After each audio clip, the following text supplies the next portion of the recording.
In this lesson, you'll learn how to find square roots and classify and order real numbers. How can using square roots determine the surface area of the human body? In the 2000 Summer Olympics, Australian sprinter Kathy Freeman wore a special running suit that covered most of her body.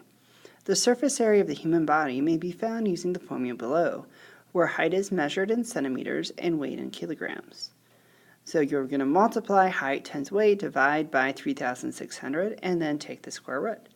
The symbol designates the square root. A square root is one of two equal factors of a number. For example, 1 square root of 64 is 8, since 8 times 8 or 8 squared is 64.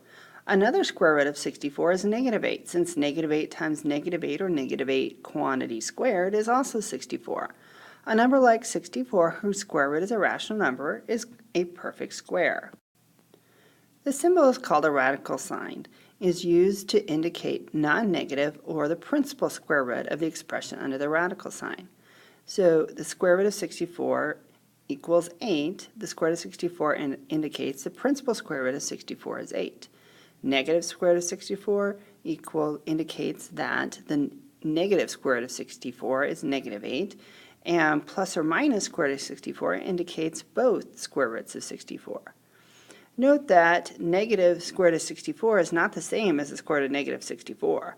The notation negative square root of 64 represents the non-negative square root of 64. The notation square root of negative 64 represents the square root of negative 64, which is not a real number, since no real number multiplied by itself is negative. Find plus or minus square root of 16 over 9. Well, the plus or minus just stays there. It means we have two answers, one that's positive, one that's negative. The square root of 16 is 4, and the square root of 9 is 3. Now, if they had just asked us to find the square root of 144, that's easy, that's 12. So with the decimal, all that did was move our decimal over, so it's going to be 0.12. And you can type that in your calculator if you need to. Recall that rational numbers are numbers that can be expressed as terminating or repeating decimals in the form a over b, where a and b are integers and b does not equal 0. As you have seen, the square roots of perfect squares are rational numbers. However, numbers such as square root of 3 or square root of 24 are square roots of numbers that are not perfect squares. Numbers like these cannot be expressed as terminating or repeating decimals. Numbers that cannot be expressed as terminating or repeating decimals, or in the form a over b, where a and b are integers and b does not equal 0, are called irrational numbers. Irrational and rational numbers together form the set of real numbers. This might be a nice graphic to copy into your notes.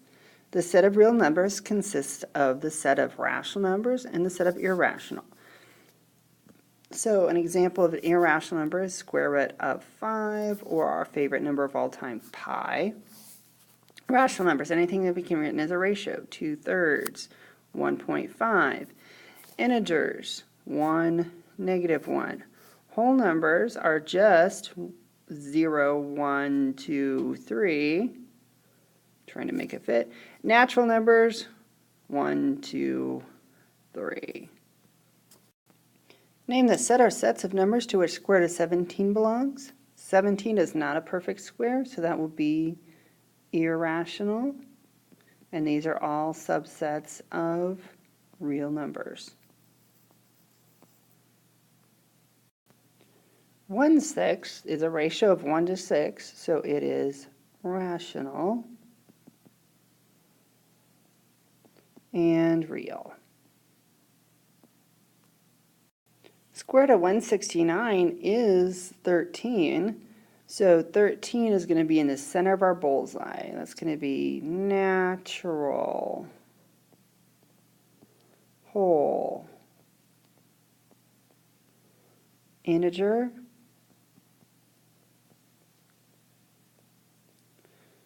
rational, and these are all subsets of real numbers. Negative 327 is an integer, and all integers are rational. and all rational numbers are real. In lesson 2.1, you graphed rational numbers on a number line. However, the rational numbers alone do not complete the number line. By including irrational numbers, the number line is complete. This is illustrated by the completeness property, which states that each point on the number line corresponds to exactly one real number. Graph y is less than or equal to 8. And a nice number line. I usually like 0 in there, but they just have 1 through 9. That's all right. We want a closed dot on the 8 because it's less than or equal to, so 8 is included, and all the numbers less than, so our arrow goes to the left. To graph z is greater than -5, we need an open circle on -5 because the -5 is not included in the solution, and our arrow goes to the right, showing all the numbers that are greater than -5. If you haven't noticed already, you can look here and see that this arrow points the same way as this arrow, and so does this one. To express irrational numbers as decimals, you need to use a rational approximation. A rational approximation of an irrational number is a rational number that is close to but not equal to the value of the irrational number. For example, a rational approximation of square root of 2 is 1.41 when rounded to the nearest hundredth. What we use for that is the little wiggly equals lines. When I type square root of 196 in my calculator, I get exactly 14. So that one is going to be equals. When I type in the square root of 48, I get 6.93 rounding to the nearest hundredths. And we know that the bar over the 9 means 6.9 repeating. So 6.99 is bigger than 6.93. So 6.93 is less than 6.99. To write numbers in order from least to greatest, we want to first write the number as a decimal, and we've been rounding to the nearest hundredth. I think that still works fine. 12/5 we don't need to round because that comes out as exactly 2.4. Square root of 6 to the nearest hundredth is about 2.45. 2.4 repeating to the nearest hundredth, we could go 2.44. And 61 divided by 25 is 2.44. Ooh, I need another 4 there. So my smallest number is going to be the 12/5 because I could put a 0 in the hundreds place there if I wanted to. Followed closely by 61 25ths. Followed very closely by 2.4 repeating, and then finally square root of 6.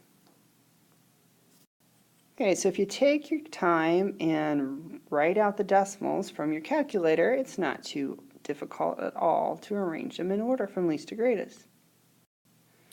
For what value of x is the square root of x less than 1 over x true?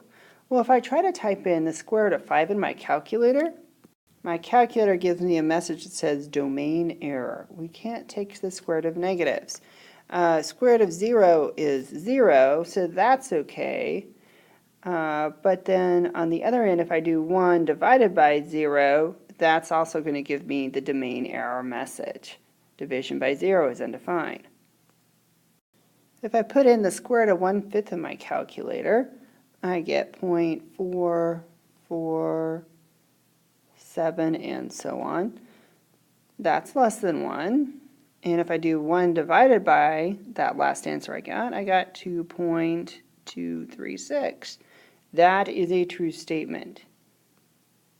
Just confirming, if I type in square root of 5 in my calculator for choice D, square root of 5 is 2.236 and so on. That is not less than 1. So choice C is in fact a good answer. A square root is one of two equal factors of a number. The symbol square root is used to indicate the non-negative square root of a number.